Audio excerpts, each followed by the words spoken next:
Okay guys, so ito na ang ating sigang. So pinakulaan ko lang ang kamatis, sibuyas, at ang sili. Nilagay ko na. So kapag kumukulo na, pwede na natin ilagay ang shrimp.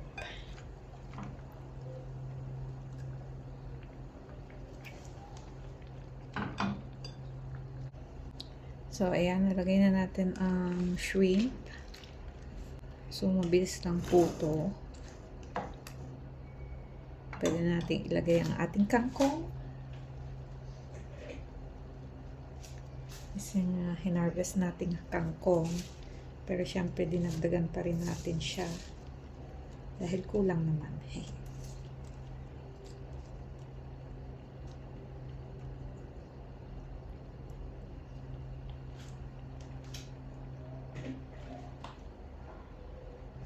At isabay na rin natin ang ating frozen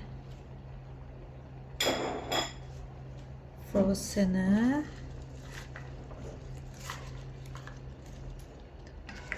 okra.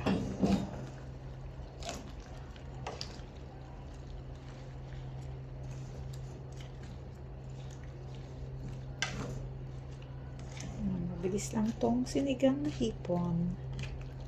Konting kulo-kulo. Then titimplahan na natin.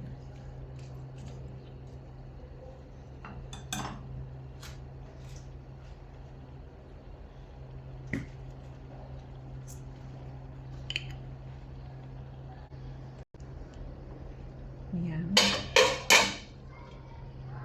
Pwede natin lagyan ng paminta.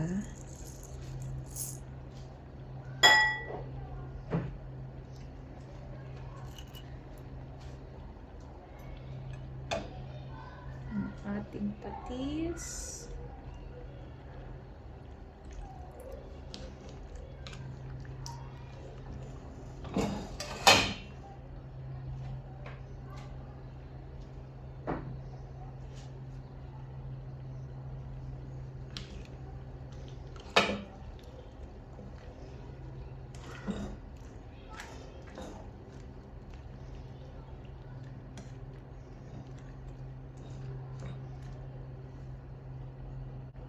Okay, pwede natin ilagay ang ating pampaasim. Gusto ko yung maasim na maasim.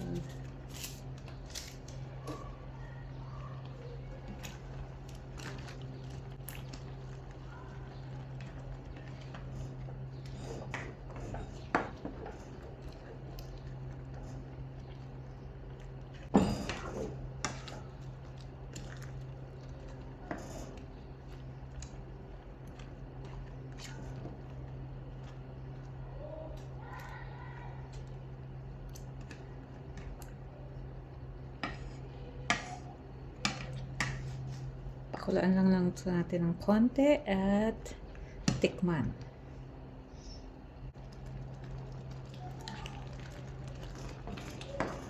Ayan. Okay na to.